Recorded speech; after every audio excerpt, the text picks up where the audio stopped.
Fala, fera. Você é pontual mesmo, hein, garoto? Deixa eu te adicionar logo antes que a galera entre.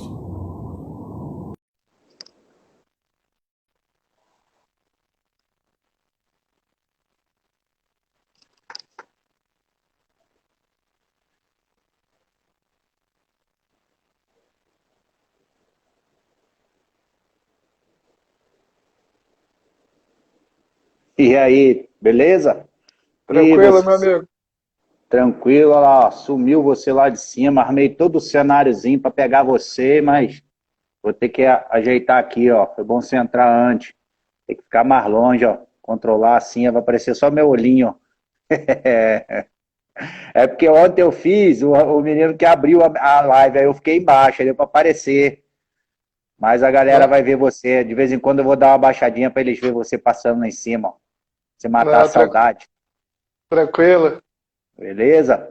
Vamos ver aí a galera que tá entrando. Esperar aí mais uns 30 segundozinhos. Tá entrando a galera com força aí. E eu vou aproveitar para, nesse momento, Marcelo, te falar sobre uma empresa que ajuda a gente aqui, chamada Fox Trend, gestão esportiva. Eles estão dando para nós um kit de uniforme, uma camisa bonita pra caramba. Estão dando para nós aqui uma agenda bacana com caneta que vai ser sorteada no final do mês, entendeu? O pessoal que Ah, legal. frequentar aí a maior quantidade de lives vai estar concorrendo e a gente vai mandar entregar. Beleza? E aí, Beleza? tá no Rio ou tá na região dos lagos? Não, tô no Rio, em casa, guardadinho aqui, sem sair de casa. Tá indo só para ir ao mercado mesmo e mais nada. Ah, maravilha. Às vezes é bom a gente passar um tempo em casa com a família, né, velho? Infelizmente, por causa dessa pandemia, a gente fica obrigatoriamente preso, né? A gente gostaria de É, ficar em casa com a família, mas sem ter essa obrigatoriedade de ficar em casa 100%. Mas faz é, parte. é verdade. Tudo é momentos da nossa vida que a gente passa, às vezes é necessário, né? Pra gente botar os ponteiros no. Ajeitar os ponteiros. Então, Marcelo, já tem uma galerinha aí, né? A gente tem que ser pontual, né? Prestigiar o pessoal que está entrando na hora. Depois, quem chegou atrasado, vai conversando. Olha aí, é o Nélio, é? Nélio Nélio, meu Marrentinho que amigo entrou aí? Nélio, grande craque do Assisti, nosso Flamengo. com certeza assisti muito Nélio jogar no Maraca, torcendo. Coisa linda. Marcelo, então fala aí, eu acho que a maioria aí, a galera de repente já te conhece, mas tem algumas pessoas que estão aí que não sabem quem é o Marcelo ainda, né? Fala aí um pouquinho de onde você é e quem é você, para a gente iniciar o nosso papo legal. Eu sou Marcelo Salles, comecei a minha carreira aí em 98 ainda estudante, e logo no início dos anos 2000 entrei no Flamengo, fiquei 10 anos consecutivos, saí em 2010, passei por Brasiliense, Vasco, Bahia, Cruzeiro, e depois tive alguns anos nas equipes menores aqui do Rio de Janeiro, e agora em 2019 voltei para o Flamengo e ficamos até agora, início do mês agora de maio. E você é de Jacarepaguá, né, Marcelo? No Rio de Janeiro? É, Aqui no Rio eu nasci em Copacabana, depois me mudei para Jacarepaguá, onde eu fiquei vários anos morando lá em Jacarepaguá. É, eu te conheço, você sabe que eu sou de lá, de Jacarepaguá, de JPA, como a gente sabe, a gente fala, a gente era vizinho lá. É, Marcelo, assim, só para a gente iniciar, já que eu peguei esse gancho aí de Jacarepaguá, ô terrinha que deu jogador de futebol, não foi não, Marcelo? Quantos você conhece que saíram de lá? Pô, vários, cara, vários. Se for citar aqui, a gente vai perder uma live só de craque de Jacarepaguá, mas foram muitos. É, eu lembro do Timbuca, Anderson Luiz, né, o zagueiro, Valber, Valber, Alanzinho, Valber, tem teve uma vários, galera vários. muito boa. Tem um time, Cássio, lateral esquerdo, tem. tem um time. Você chegou a jogar no Ouro Negro? Joguei, uma peladinha lá. Para você ver como é que é o futebol, né? Você vê esses caras que a gente falou, o Timbuca, o Cássio, lateral esquerdo, ele disputava o campeonato de Jacarepaguá pelo Ouro Negro, e alguns nem eram titular do primeiro quadro, para você ver como é que era o campeonato, né? Ali tinham vários que eram inscritos, né? Acho que até o Edmundo chegou a jogar lá, inscrito e tal, e participavam dos campeonatos ali. Ali era fera, aquela galera ali é muita gente boa ali, jogava aquela peladinha ali no 18º Batalhão, ali na Pau Ferro, coisa linda, não? Mas vamos lá, Marcelo, essa época já passou, nós estamos já para frente. Infelizmente, essa época do futebol de brincadeira passou para nós, agora é trabalho, né? Agora trabalho. Vambora. Então, e Marcelo, você iniciou no Flamengo como preparador físico, já iniciou como auxiliar técnico. Como é que foi a sua iniciação no Flamengo? Cara, no Flamengo eu comecei como estagiário, entrei em 2000 como estagiário e fiquei um período, né, até eu me formar. E dentro do Flamengo eu fui estudando e o Flamengo foi me aproveitando. Depois que eu me formei, eu já fui logo contratado e fui passando por todas as etapas dentro do Flamengo, aquele do estagiário, o auxiliar da preparação, aí depois você fica como primeiro auxiliar da preparação, assumi também como preparador físico um período, tive na base 8 meses, aí depois fui como observador técnico, aí fiquei um período como analista de desempenho também, aí depois efetivado como auxiliar técnico, e agora em 2019 assumi interinamente como treinador esses 4 jogos aí. Que inclusive nós tivemos a oportunidade de nos encontrarmos aqui no jogo contra o Avaí, né? Nós fizemos uma resenhazinha antes aqui, uma Foi conversa. Foi contra o CSA, né? Contra o CSA, CSA, né? CSA. Você até deu uma moralzinha, meu sobrinho entrou no campo junto com o time do Flamengo. O menino é apaixonado mais ainda, graças a Deus. Marcelo, fala para mim, qual que é a diferença? Eu vi outras lives suas, né? E eu achei assuntos pertinentes com o rapaz lá, com o Rafael Marques, lá de Portugal, né? Que foi uma live mais direcionada para a sua profissão, que é de auxiliar técnico. Mas eu acho que muita gente pode ter essa dúvida aí. Qual que é a diferença entre o auxiliar técnico permanente do clube ou auxiliar técnico que acompanha o treinador?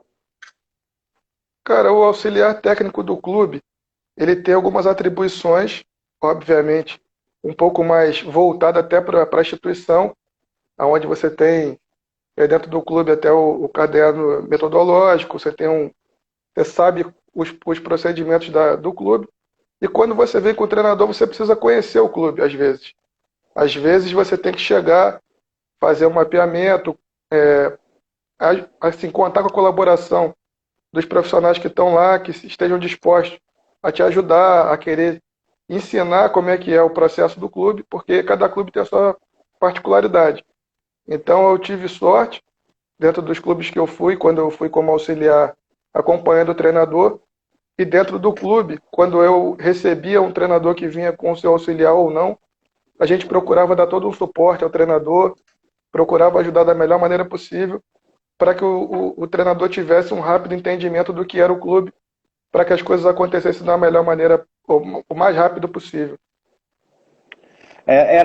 Você fazia mais ou menos, o auxiliar do clube faz a transição de informações, né, Marcelo? Naquele momento que o clube está chegando um treinador novo, com a comissão técnica nova, ele, às vezes, apesar que no futebol, na Série A, os treinadores costumam conhecer os elencos de todos os times, né? Vocês estudam muito os elencos, mas não é a mesma coisa da vivência do dia a dia. E aquele treinador permanente, ele vive esse dia a dia, né? E ele é capaz de passar essas informações mais detalhadas para a comissão que está chegando. Seria isso, né? Uma transição de informações. O conhecimento do profissional que está no clube, ele é muito maior do que o que chega, obviamente. Então, quando você está ali no dia a dia, você já sabe as características, você sabe as deficiências, as carências, as opções, e de repente o treinador que está chegando ainda não conhece. Ele vai demorar ainda um tempo para poder conhecer. Então é importante que você passe essas informações de uma forma precisa, de uma forma direta ao treinador, que você consiga transmitir isso para a comissão que vem com ele, porque às vezes não vem só o treinador e o auxiliar, às vezes vem o preparador físico, às vezes vem um treinador de goleiros. Então é importante que você transmita isso para a comissão que vem, para que eles tenham essa adaptação de uma forma o mais rápido possível, porque às vezes o futebol não tem tempo. Eu, quando assumi para esses 4 jogos, eu assumi numa quarta para jogar no sábado e tinha jogo sábado e terça. Então, um treinador que chegasse numa situação dessa, de chegar numa quarta para jogar no sábado e para ter uma decisão como nós tivemos de Copa do Brasil na terça, de repente o tempo de você estudar o seu time, estudar o adversário, ter o conhecimento total das opções que você tem dentro do clube, para você poder usar dentro do jogo, às vezes esse tempo é muito curto. E às vezes não tem esse tempo. E você tem que usar o jogo para poder entender como aquele clube funciona. E às vezes esse tipo de entendimento custa muito caro para o clube. É, verdade.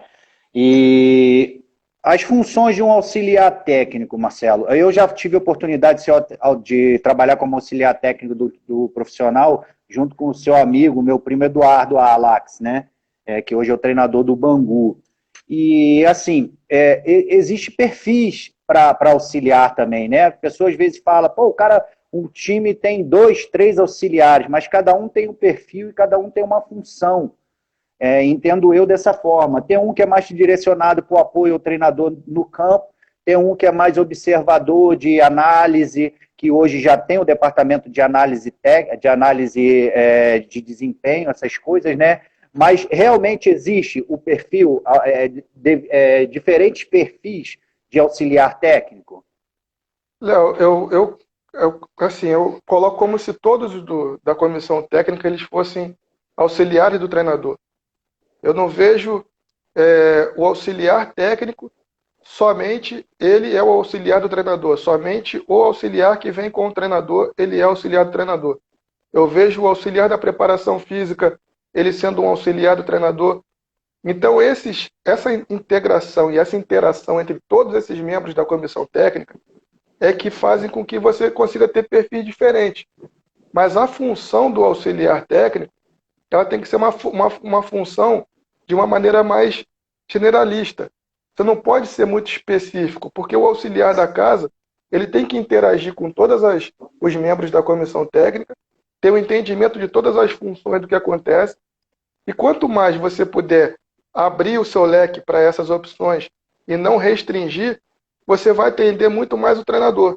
E você vai dar muito mais opções para que todo mundo consiga participar do processo, não só você, mas que todo mundo tenha uma integração, você consiga trazer todos do clube para poder ajudar o treinador, porque às vezes tem situações que você, como auxiliar, você ajuda muito numa parte tática, mas vem uma informação da preparação física que você também não tem. Então, esse auxiliar da preparação física, ele vem com uma informação, às vezes, da academia, ou ele vem com uma informação da análise de desempenho. Então, são outros profissionais que estão inseridos no processo que fazem parte desse contexto. Então, por isso que eu não vejo só, como você falou, em restringir numa situação de perfil, porque você tem perfis diferentes que trabalham em cima do mesmo objetivo.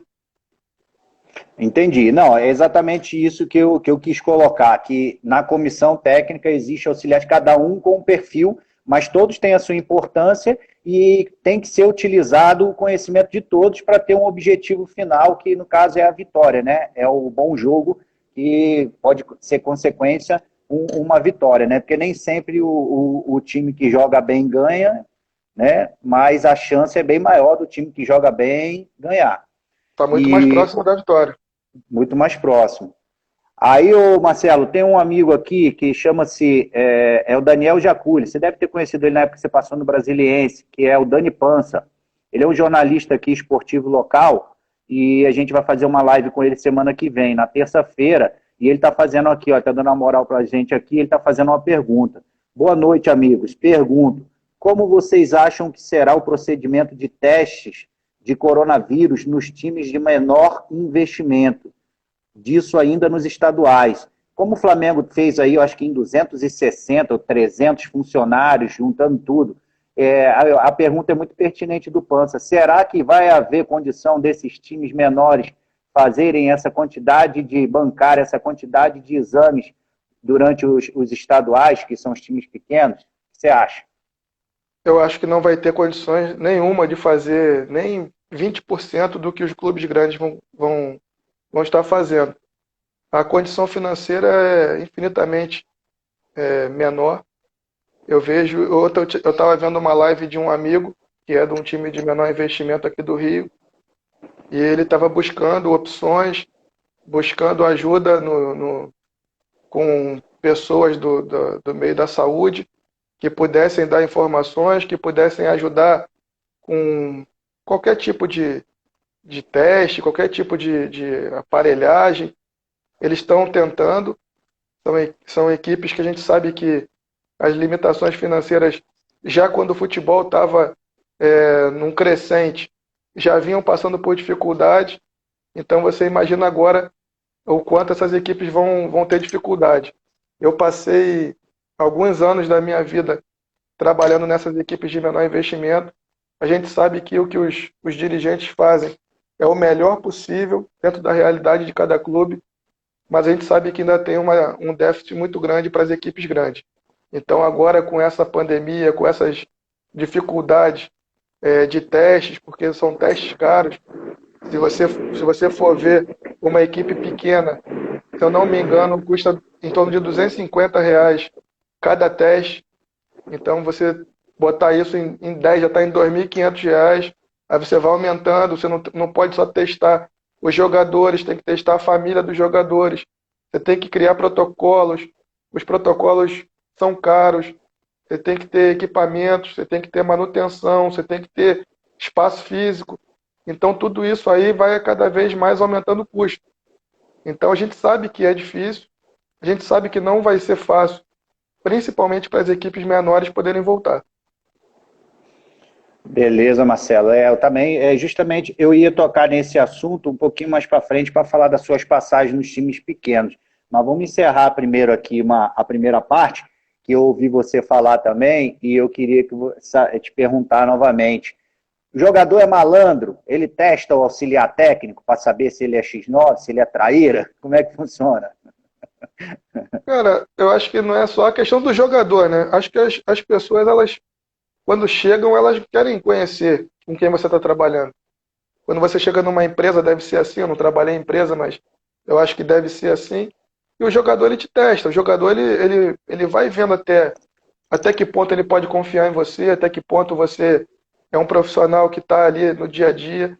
Isso aí é mais uma particularidade do auxiliar permanente. Porque você está ali, tipo, eu fiquei no Flamengo 10 anos seguidos, então eu participei de várias montagens de elenco, onde vários jogadores entraram e saíram do clube, e eu falo que o melhor empresário do treinador é o jogador. Porque é ele que vai fazendo boca a boca, ele que vai falando para todo mundo o profissional que você é, o caráter que você tem, o seu comportamento. Quando você é contratado por um clube, que nem eu tive com o Joel em alguns clubes, as informações chegam lá, ó, esse profissional é sério, esse profissional aí você pode confiar. Então, os jogadores, eles vão testando nesse sentido, de saber que profissional que está chegando para trabalhar com ele.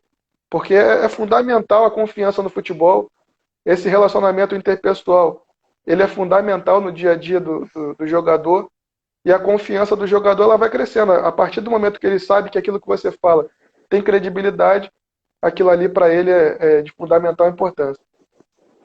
É verdade.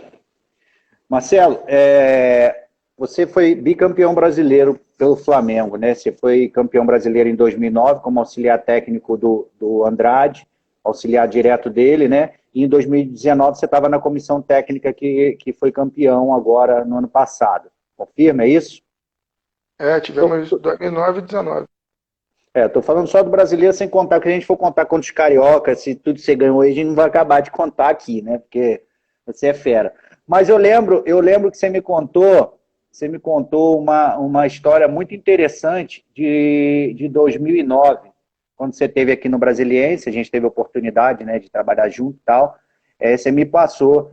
Aquele time de 2009, cara, aquela galera, eles fizeram um pacto com vocês? Eu lembro que você falou alguma coisa sobre isso, você como auxiliar técnico, Andrade, conversaram bastante com os caras. eu nem vou citar nome de um jogador, mas eu lembro que na época que você falou para mim, pô, eu falei assim, pô, Léo, tinha jogador que entrava para concentrar com três malas, para botar um short e uma camisa. Você lembra dessa história? Não vamos citar o nome. Pô, mas aí tu chegou, conversou com os caras, pô, vamos abdicar um pouquinho, vamos juntar. É verdade, em 2009 eu ouvi isso lá no Flamengo? Cara, o processo de 2009 eu vejo como três partes. A primeira parte, que foi quando o Cuca ainda era o treinador, a gente ainda não tinha tanta entrada com jogadores assim, porque era a comissão do Cuca, tinha o Cuca, tinha o Cuquinha, tinha o Eudes, que eram os auxiliares, então a gente ficava mais no apoio, era mais a parte de observação de jogos e ajudava. Depois teve a segunda parte, quando nós participamos como interinos. O Andrade ainda era um treinador interino e a gente ficou um período ali ainda entendendo como é que era o processo. E depois a parte quando nós fomos efetivados. O Andrade foi efetivado e me efetivou também como auxiliar dele. Então a gente, nesse processo, a gente contou muito com a colaboração dos jogadores. Isso aí você sabe que isso é fundamental quando o jogador compra a ideia da comissão técnica, isso aí ajuda demais. O grupo era um grupo fora de série.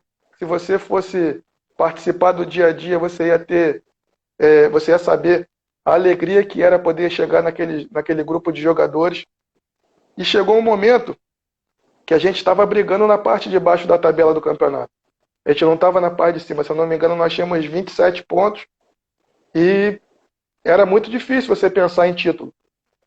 E aí a gente tinha um trabalho da psicologia, o Paulo Ribeiro era um psicólogo muito atuante no dia a dia dos atletas. Ele trouxe o grupo para fazer algumas reuniões e os atletas, nessas reuniões, eles se conscientizaram do trabalho que tinha que ser feito.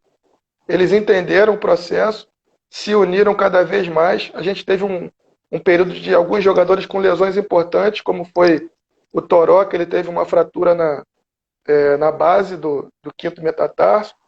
A gente teve o Maldonado com lesão de cruzado. O Juan teve uma lesão no joelho de cartilagem. Então, assim, você vê, são jogadores importantes que ao longo do processo tiveram lesões que poderiam fazer com que o time oscilasse. E mesmo com essa lesão de jogadores muito importantes no processo, o trabalho não teve essa oscilação que muitos esperavam. Pelo contrário, teve o crescimento. E aí, nesse crescimento, foi fundamental os jogadores chaves, como foi o Bruno, como foi o Adriano, como foi o Pet, que eram jogadores que eram referência, que eram jogadores que eram ídolos naquele momento do clube, que tinham uma história muito grande no futebol e ainda fizeram histórias ainda maiores depois daquilo ali, né, conquistando outras coisas. E esses caras pegaram a rédea do grupo e não aceitavam mais perder. E a gente foi vivendo cada dia de uma vez. A gente não foi pensando em ter que ganhar 10 jogos. A gente pensou que tinha que ganhar o próximo jogo. E depois tinha que ganhar o próximo jogo. E assim nós conseguimos ganhar, se eu não me engano, 10 ou 11, ficamos 10 ou 11 jogos sem perder. E aí perdemos somente para o Barueri num jogo que foi fora de casa. Não me lembro se foi em Barueri, mas foi em São Paulo. E depois ficamos mais 6 ou 7 sem perder. E aí foram os jogos que levaram a gente a alcançar o título. Então, jogadores desse porte, quando você tem Léo Moura, Álvaro, Angelim, Adriano, Williams, Zé Roberto, Maldonado, esses principais jogadores que puxavam o carro. Esses principais jogadores aqui puxavam o carro porque o nosso banco era um banco de muitos garotos. O nosso banco era Lennon, era Jorbson, era Camacho, eram jogadores muito jovens. Então a gente precisava... O próprio David Braz que jogou a final era um garoto ainda, jogou a final lá do Angelim, porque o Álvaro não pôde jogar, né? Eram jogadores muito jovens. Então a gente precisava que esses jogadores fizessem isso como eles fizeram. E assim, cara, para minha vida, eu tenho o ano de 2009 como um ano marcante na minha carreira. Nós vivemos um período muito gostoso juntos, tanto juntos da comissão quanto juntos com os jogadores. São caras que eu levo para o resto da minha vida o carinho e o agradecimento por todos, por tudo que eles fizeram e que nos proporcionaram. Porque foi um título marcante. O último título antes de 2009 tinha sido o título de 92, o brasileiro que eu estou falando. Então era um período Uhum. muito longo sem ganhar um brasileiro. E nós conseguimos, depois de vários anos, resgatar isso no torcedor, de ser campeão de novo brasileiro. E aí depois o Flamengo entrou numa sequência de logo depois, em 2013, ganhou de novo. E aí agora, em 2019, voltou a ganhar tudo de novo. Mas o primeiro jogo, 3 malinhas. Depois entrava uma malinha só. Isso ajudou, não ajudou? Quando você entra? Não, isso aí é o futebol, É cara. lenda. Futebol tem as suas lendas. Tá certo. Marcelo, aqui, ó. O Denis Alves, não sei se é Denis Alves, eu acho que é Denis Alves. Ele botou aqui, professor Marcelo, quais as principais diferenças que você percebe em relação ao futebol praticado em 2009 e o futebol de 2020? O que você Denis é fala um, sobre isso? Denis é um amigo.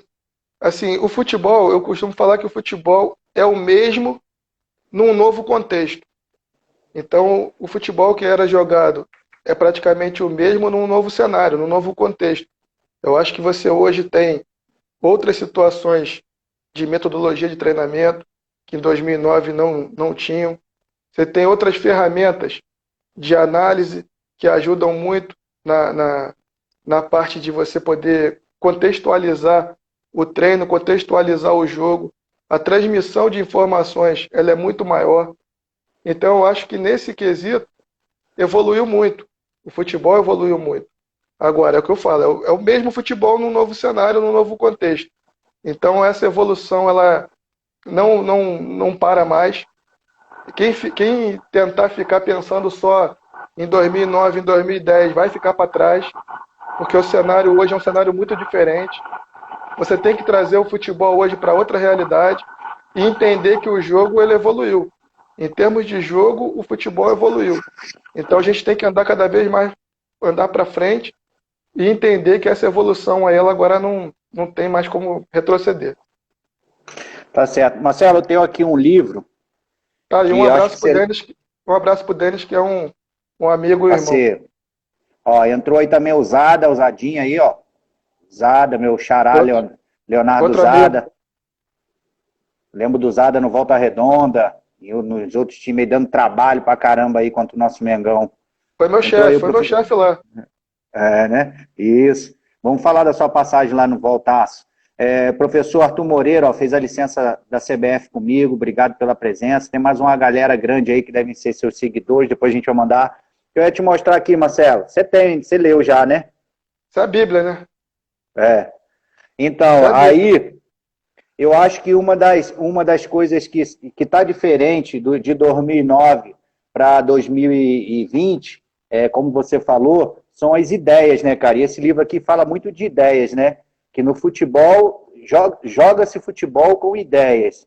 Com boas ideias fazem bom futebol. Com má ideias você faz mau futebol. E às vezes até sem ideia nenhuma. Então eu acho que esse tipo de literatura, esse tipo de metodologia que a gente vem estudando, isso tem ajudado muito a melhorar o futebol. Melhorar para uns, para outros fica mais chato, mas eu sei que o desempenho tem sido alcançado a um nível bem mais alto.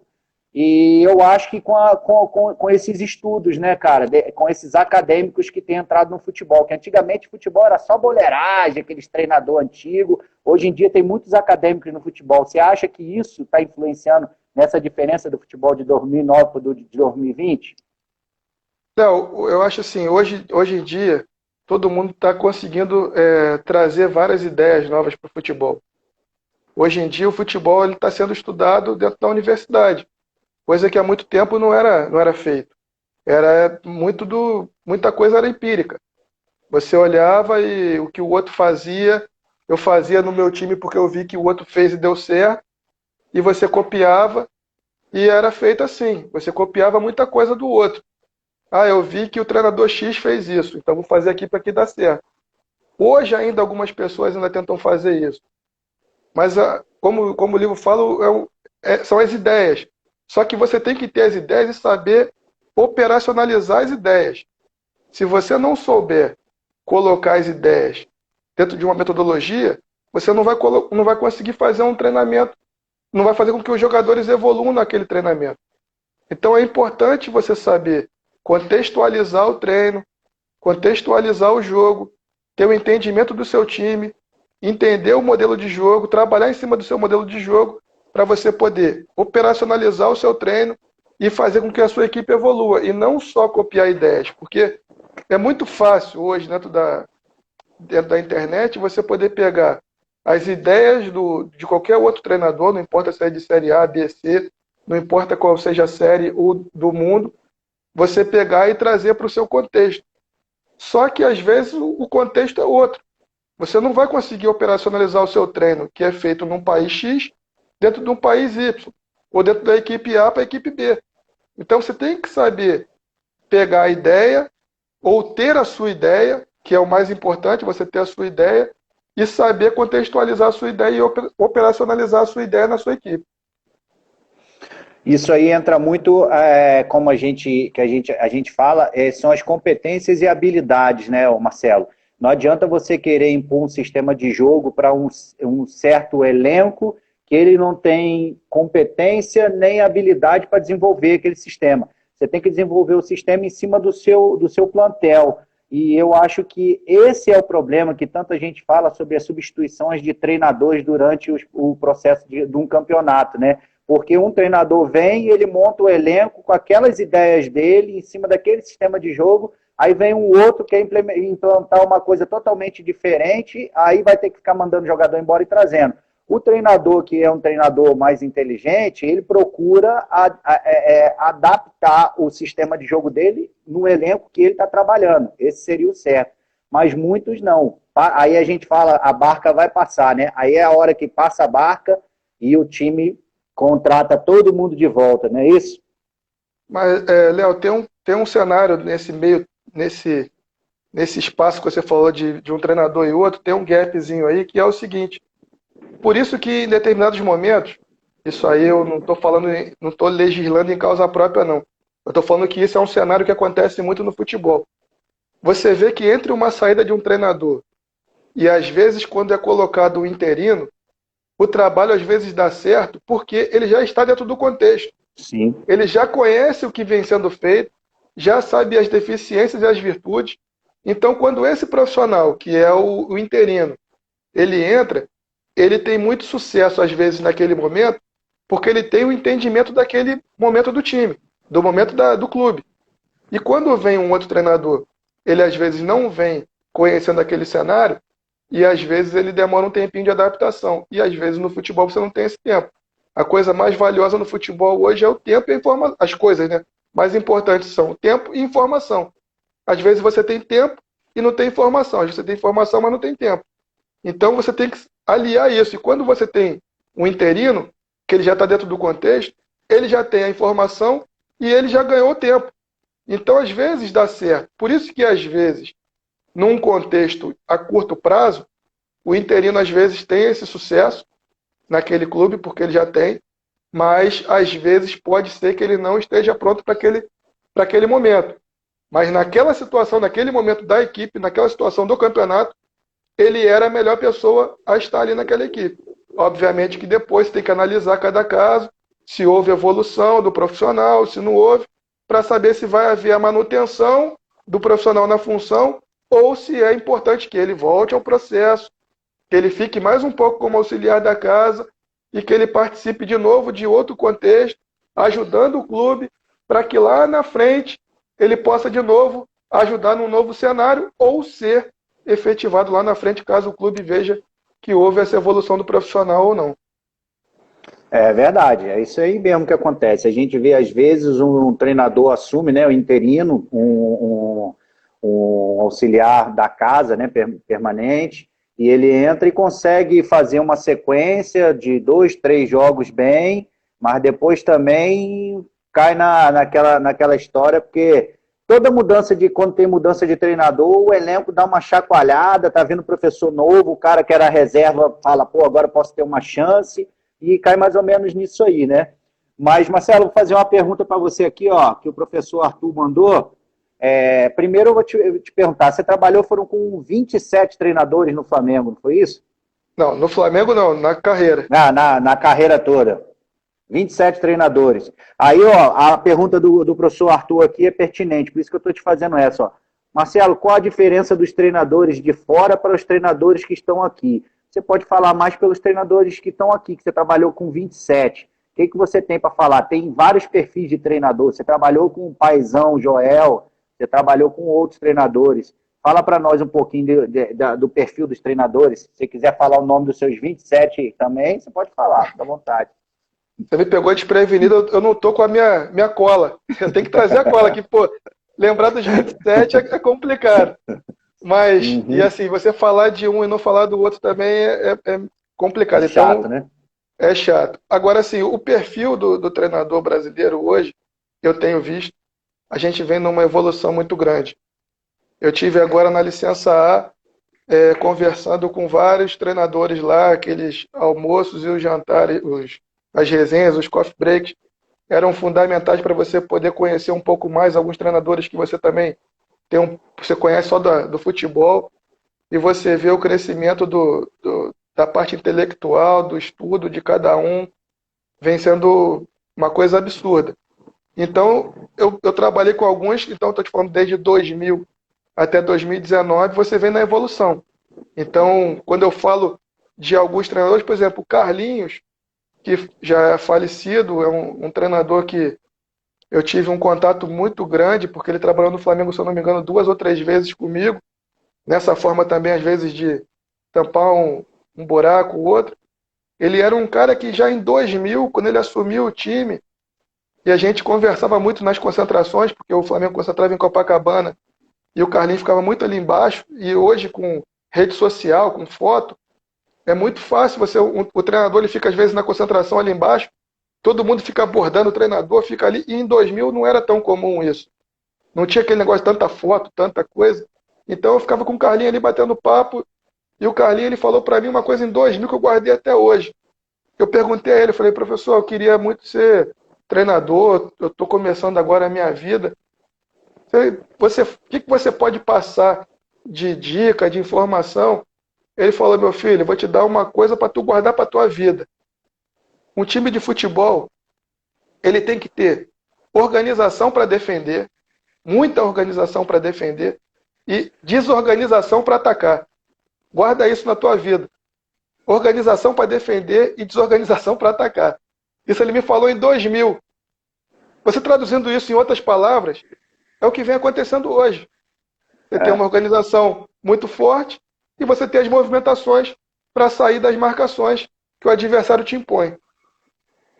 É verdade, é verdade. Como é que é? É a bagunça organizada, né? A bagunça organizada. Eu acho que você teve também aqui na live do Sérgio Manuel, que eu fiz com o Sérgio Manuel, aí eu até mostrei a camisa do Sérgio Manuel no Ceará. O Manel jogou com a camisa 9. O Manel foi ídolo aí no Volta Redonda do Zada, aí de onde você trabalhou também. Fazia muito gol de falta contra o Flamengo, aquele safado. Aí, o Manel, em 2007, o Manel já jogava com a camisa 9 no Ceará, que o Heriberto, meu amigo, o Heriberto da Cunha, treinador, botava ele. Aí, agora veio se falar, há pouco tempo veio se falar de falso 9, falso 9. Em 2007, o Heriberto já fazia isso, já jogava com o Sérgio Manuel, às vezes invertido, com a perna esquerda jogando pelo lado direito, que o que veio virar moda há uns anos agora. Então tem muitas ideias, cara, que já se fazem lá de trás. O Zagallo foi um visionário que o Zagallo fez naquela Copa de 70. Fala aí. Mas por isso que eu te falei que o futebol ele é o mesmo num novo contexto, num novo cenário. As ideias, elas existiam. Agora você tem que contextualizar isso num novo cenário. Então é por isso que quando a gente fala do futebol, ele mudou, obviamente que o futebol muda. Mas é na parte do contexto, do cenário. As ideias elas já existiam. O Zagallo teve ideias lá atrás que hoje você vê o Guardiola aplicando. Então ela é a mesma ideia num novo cenário, num novo contexto. A gente em 2009, durante vários jogos do campeonato, nós jogávamos com o Ayrton jogando de zagueiro. Isso aí Sim, pouca gente fala. Isso em 2009, o Andrade já colocava o Ayrton de zagueiro e ele sendo um volante, saindo de trás, porque ele tinha essa experiência e essa qualidade para sair de trás já conduzindo a bola, já trazendo a bola desde a nossa defesa. Então ele não era só um cara de marcação. O Joel já tinha posto o Ayrton para jogar também de zagueiro no ano anterior. Então ele já vinha jogando numa situação de defesa. E aí hoje o Felipe Melo faz a função que o Ayrton já fazia em 2009. Então sim. o Williams, durante muito tempo, ele jogou numa situação de meio campo, onde nós jogávamos com Williams, Ayrton, Toró e às vezes um jogador de meio, às vezes era o Pet, às vezes era o Zé Roberto, mas eram três volantes e nem por isso a gente deixava de ser ofensivo. Então você tem que entender o contexto, seu modelo de jogo, para você saber se você vai ser ofensivo ou não, dependendo das suas ideias, você saber operacionalizar suas ideias dentro do jogo. Não, e é aquilo que a gente vinha falando aqui anteriormente, as suas ideias em cima do que você tem de elenco. O Zagallo se teve que utilizar aquelas ideias dele, porque ele tinha quantos camisa 10 no time dele na Copa de 70? Cinco. Ele tinha Pelé, Cruzeiro, o Tostão, todo mundo, porra de Rivelino, camisa 10. Jairzinho, Gerson. Rivelino, quantos camisa 10 ele tinha? Ele teve que usar as ideias dele para aproveitar. É a mesma Mas ele, coisa, não adianta. Ah, pai, pode mas ele, falar. ele podia chegar e botar três volantes. Ele podia botar dois volantes. Isso aí Sim, é fundamental, você ter as suas convicções, você ter as suas ideias, colocar essas ideias em prática e ter coragem de bancar essas ideias. Porque é muito difícil você conseguir. O Zagallo, ele poderia, como ele ganhou e o Brasil jogou um futebol maravilhoso, meu pai fez parte daquela seleção e entrou para a história, mas porque o Zagallo foi um cara que teve coragem de botar. Você botar Rivelino, Gerson, Tostão, Pelé, Jairzinho, tem que ter peito. Porque o time sim. poderia ficar numa situação de todo mundo falar, pô, mas tá muito ofensivo e perder. Já tivemos situações de Copa onde a gente foi com situações também de equipes com muita qualidade e todo mundo, pô, bota mais um volante, segura mais um pouquinho. Mas o Zagallo foi lá, bancou e, graças a Deus, ele bancou e entrou com esse time para a história do futebol mundial. Graças a Deus para nós, né? Muito bom mesmo. E seu pai era lateral esquerdo, né, o Marcelo? Era lateral esquerdo ele, Marco Antônio? Jogou dois jogos em 70, Peru e Romênia. E jogou no Fluminense também, não jogou, seu pai?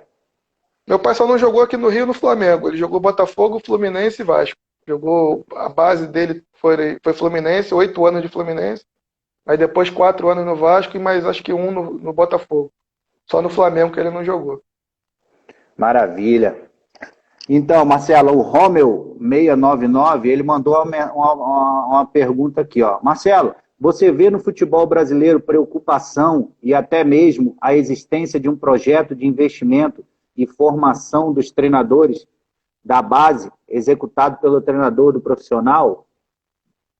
Não entendi muito bem o que ele quis dizer, mas eu acho que é sobre o treinador da base receber informações dos treinadores que estão no profissional, né?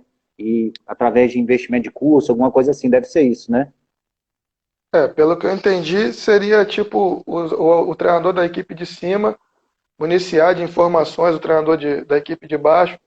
Só que eu acho que as experiências elas são diferentes.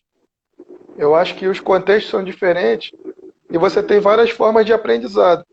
Não quer dizer que você está na equipe profissional que você sabe mais do que o treinador da equipe que está na equipe sub-20 ou na equipe sub-17.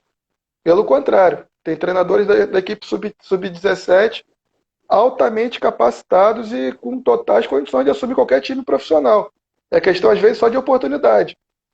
Então, eu acho que é trocar ideias, eu acho que é cada um entender o seu contexto, o seu momento, mas não existe essa questão do treinador do profissional ensinar para a base. Pelo contrário, você aprende muita coisa com todos os profissionais que você trabalha. Eu trabalhei com esses 27, e dentro desses 27, eu passei 8 meses na base e aprendi muito na base com todos os profissionais com que eu trabalhei na base, desde o treinador a todos os profissionais de cada segmento. Então não é contexto profissional e base. É aprendizado de uma forma geral. Você aprende com todos os treinadores, sendo profissional ou não.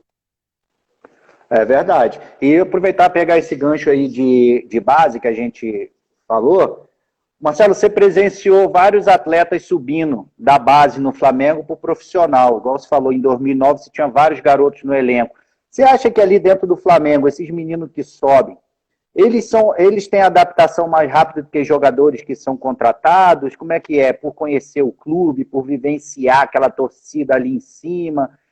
Que você acha? Cara, o contexto do Flamengo, eu trabalhei em 4 clubes grandes. E desses 4 que eu trabalhei, o que eu tive mais tempo para poder conhecer a base, conhecer a história e ver o crescimento de jogadores foi o Flamengo. Então, o meu cenário maior é em relação ao Flamengo. E dentro do Flamengo, o que a torcida do Flamengo o que ela faz com os atletas da base, eu vejo pouco ser feito dentro de outros clubes. O apoio que a torcida dá para o jogador da base é muito grande. Você pode ver jogos da base, às vezes sub-12, sub-13, a torcida organizada ela vai lá presente para apoiar os garotos. Às vezes sub-17, Copa São Paulo, viaja daqui para lá, faz todo um processo que quando o jogador ele chega no profissional, ele está totalmente adaptado a esse contexto de torcida, a essa pressão e essa cobrança. Então, esse caminho, ele já vem sendo encurtado, porque eles participam de todo o processo da base, sub-12, 13, até chegar no profissional, ele já sabe o que é a torcida do Flamengo. Ele já sabe o que a torcida do Flamengo espera e a torcida sabe também o que espera daquele jogador, porque eles estão acompanhando aquele jogador há algum tempo. Eles já sabem quem era Vinícius Júnior, eles já sabem quem era Renier, eles já sabem quem é o Lázaro, eles já sabem. Então, quando chega no profissional, o torcedor ele sabe o que esperar do jogador e o jogador sabe o que a torcida espera que ele faça. Então, esse casamento dentro do Flamengo ele é muito forte. Isso aí é uma união, uma integração entre torcida e atleta muito boa. Então, assim, um jogador subindo com qualidade, preparado, no caso, cumpriu todas as suas categorias, ele se adapta mais rápido do que, de repente, se eu contratar um zagueiro que estava jogando lá, não sei do que, mesmo que seja um jogador jovem também, com certeza ele vai se adaptar muito mais fácil do que fazer uma contratação que o Flamengo possa tentar buscar. Parece que o Flamengo fez uma contratação de um atacante que estava no Náutico ano passado, não foi? Esqueci o nome dele. Está sendo emprestado de novo para o Náutico, né? Parece que está devolvendo agora, não é isso? Está sendo emprestado de novo para o Náutico? Ele veio do Flamengo e parece que está indo. Então, é mais fácil um jogador da base do Flamengo, um atacante, se adaptar mais fácil do que esse jogador que é uma aposta se adaptar? Você acha isso? Não tem regra. Essa regra não existe. Você vê que o Flamengo trouxe o Pablo Mari, um jogador espanhol, sim, com outro cenário, outro contexto, outras ideias. Ele chegou, parecia que ele jogava no Flamengo há 30 anos. Parece que ele foi criado na base do Flamengo. Então isso aí não tem uma regra. É mais fácil se você estiver dentro do contexto.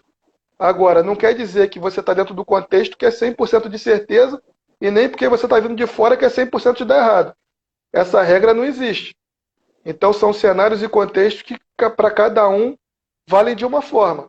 Então você tem que ter uma ideia desse jogador, saber se aquilo que você espera dele ele pode corresponder e acreditar naquele jogador.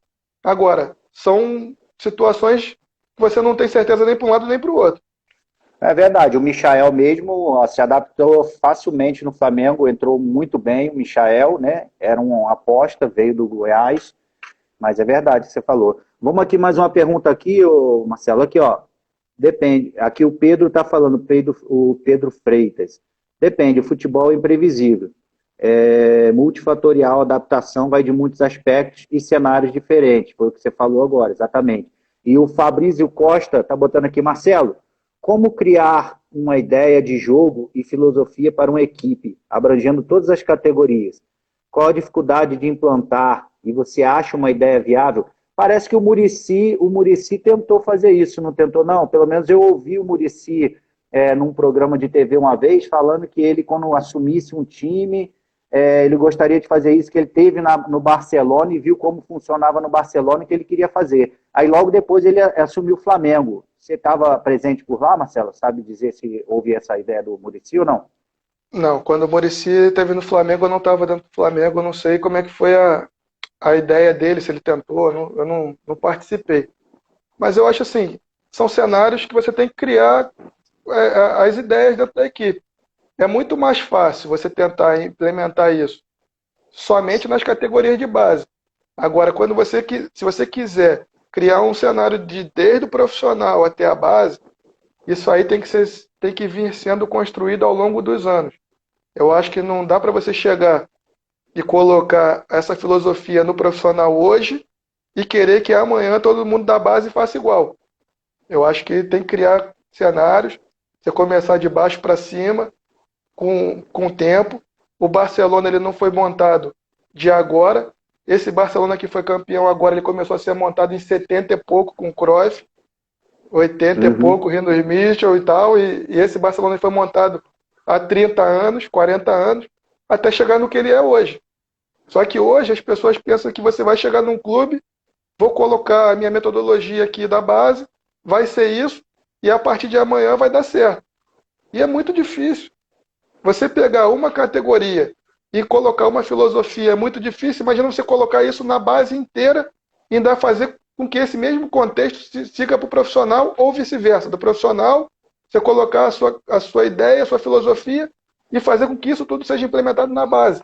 Até porque daqui a 3 meses aquele treinador que propôs isso pode ser que ele não esteja na equipe. E aí seja uma outra ideia, uma outra filosofia, um outro tipo de cenário de contexto que não vai fazer com que essa integração seja feita. Tem que ter uma mobilização de todo o clube para ter um entendimento de que isso tudo pode ser colocado e você valorizar tanto os profissionais que vão estar na base, quanto o profissional que vai estar, vai estar dirigindo a equipe profissional. Então, esse cenário eu vejo hoje no Brasil com muita dificuldade para ser implementado. Não é impossível, mas com muita dificuldade para ser implementado. Até porque também, Marcelo, eu pego como exemplo o Santos, né, do Gesualdo.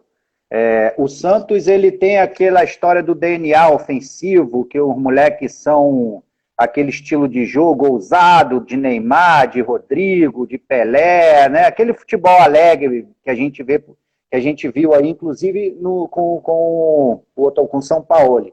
E entrou agora o Gesualdo, sempre eu esqueço qual que é a nomenclatura. E ele teve um problema, cara. Ele é um cara super vencedor em Portugal, tem o estilo de jogo dele, e ele chegou a ter problemas no Santos porque a torcida queria ver o time jogar daquele jeito que sempre jogou, e não quer dizer que o treinador seja ruim, só que ele tem um estilo diferente do que o DNA do tipo de jogo, como o Flamengo tem um tipo de jogo, como o Corinthians tem um estilo de jogo, até no caso, o fato de ter as torcidas que são muito que cobram demais, aquela torcida quente, o Atlético Mineiro é assim.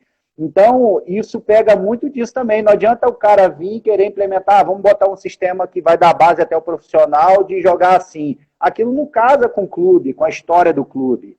Né? Cada clube tem uma identidade, tem uma forma de jogar. Eu acho que tem que ser trabalhado em cima disso também, você não acha? Léo, o que eu falei anteriormente, tem duas coisas que são fundamentais no futebol: informação e tempo. Você não vai conseguir fazer uma coisa dar certo sem você ter as informações e sem ter o tempo. Se você às vezes tiver só uma das duas, dificulta o processo. Então o tempo, agora, quanto tempo? Demora 1 ano? Demora 2? Demora 3? Cada um tem um cenário. O Santos, ele tem o DNA ofensivo, tem todo aquele contexto, porque eu acho. Você olha o grupo de jogadores que vai procurar o Santos, eles estão dentro de uma região geográfica que permite que os melhores daquela região eles tenham que procurar o Santos. Eles vão jogar onde? Na Portuguesa Santista ou no Santos. É muito mais difícil o jogador de Santos, que tem qualidade, ele ir para São Paulo. Ele buscar o Corinthians, buscar o Palmeiras, buscar o Corinthians. São outros contextos, são outros cenários. Então eles vão estar ali buscando dentro de uma área geográfica que é próxima da região deles. Então os melhores vão estar ali. Então tem todo um contexto social, um contexto econômico. Não é só você colocar um DNA, colocar uma filosofia, sem você analisar a geografia, sem você analisar a parte econômica. Você tem que analisar vários cenários, vários contextos, para em cima disso você colocar. Hoje, dentro do Rio, a gente sabe que a Baixada Fluminense é onde, lá atrás, era onde revelavam os maiores jogadores. Por quê? Porque era uma área geograficamente maior, tinham mais campos, tinham mais opções dos atletas desenvolverem o seu potencial. E aí, antigamente, os olheiros, os observadores, eles iam lá naquelas famosas peneiras e buscavam os jogadores. Hoje, o jogador ele está tendo que ser mais bem garimpado. Então, é mais difícil você achar esse jogador. Por quê? Hoje você tem os empresários, hoje você tem outro contexto, outro cenário que há 15, 20 anos atrás não tinham. Então, você tem que levar tudo isso em consideração. Se você for analisar e levar por um lado só, pelo lado do futebol, é muito fácil você falar disso. Mas e a parte econômica? Como é que o jogador vai sair da Baixada para chegar no Corinthians? Ele vai chegar lá como? Ele vai chegar no São Paulo como? Ele vai procurar o quê? O Fluminense, vai procurar o Vasco, o Flamengo. Ah, não deu. Ele vai procurar o quê? O Bom Sucesso, o Nova Iguaçu, Volta Redonda, Portuguesa. Não deu. Aí ele vai descendo de categoria até a hora que ele vai parar de jogar ou não. A não ser que apareça um empresário, alguém que ajude, que leve ele para outros cenários do futebol. São Paulo, Nordeste, aí vão procurar outros cenários. É verdade. Isso aí é essencial que você falou. A gente vê muitos jogadores passando por esse problema, porque dificuldades, né, de conseguirem até sustentar os seus custos para ir treinar em outro lugar, e por isso ele tem que se adaptar. O professor Arthur está mandando aí, Marcelo, o professor Arthur, ele é torcedor do Goiás, eu fiz curso com ele, ele é o Verdão. Ele botou aqui, Marcelo, sou aqui de Goiânia, o Michael é um jogador que você vê que pode chegar em um futebol europeu ou até mesmo em uma seleção? Cara, eu não tive contato com o Michael assim, bem a fundo. Eu vejo o Michael como a maioria das pessoas vem como torcedor e como apreciador do bom futebol. Eu vejo ele com totais condições de chegar aonde a cabeça dele permitir, onde ele quiser. Ele vai colocar as metas dele profissionais e eu vejo um potencial muito grande. Agora, às vezes, eu não sei se ele está falando por isso, por ele ser um jogador mais baixo, um jogador mais franzino, que não pode chegar na Europa, eu acho que isso não tem nenhum tipo de relevância hoje dentro do futebol. Eu acho que dentro do cenário do futebol, essa parte do jogador pequeno, médio ou grande, eu não vejo como nenhum tipo de impossibilidade dele atingir qualquer tipo de meta. Entendi. Marcelo, nosso tempo está curto, nós estamos com 58 minutos e meio. O Arthur mandou mais uma pergunta aí, mas só que Arthur, vou ficar te devendo essa pergunta, que eu preciso que o Marcelo fale um pouquinho desse título de 2019 aí, falar um pouquinho do elenco, que eu sei que você tem bastantes amigos lá. Fala um pouquinho, resume aí o elenco do Flamengo, os jogadores que você acha. Como você falou do Flamengo de 2009, fala um pouquinho desse Flamengo de 2019 para a gente encerrar. Você tem 1 minuto para você falar. Falar 1 minuto de craques é difícil. Fala no geral. Mas no geral, um grupo excelente, cara. Um grupo que eu acho que um grupo diferente, onde você não precisa ter nenhum tipo de desgaste com eles. Um grupo formidável, um grupo maravilhoso, onde eu tive um prazer imenso de poder participar com eles desse período. Me ajudaram muito, sou muito grato a todos eles e fiquei muito feliz em poder trabalhar com eles e poder aprender com o que eles têm para poder passar para a gente também. Maravilha, Marcelo, te agradeço mais uma vez. Eu sei que eu sou o segunda live que você está fazendo e de agora para frente você vai ter várias aí, que eu te perguntei se você poderia fazer, você disse que na época não podia e tal, mas a partir do momento que você aceitou fazer uma live com outro amigo aí, você me ligou e se disponibilizou, te agradeço demais, cara, e pô, te desejo tudo de bom. O tempo está acabando, mas obrigado por todos os serviços prestados no Mengão e que sua carreira continue disparando para frente como treinador, tá, meu irmão? Um abraço. Valeu, Léo. Obrigado.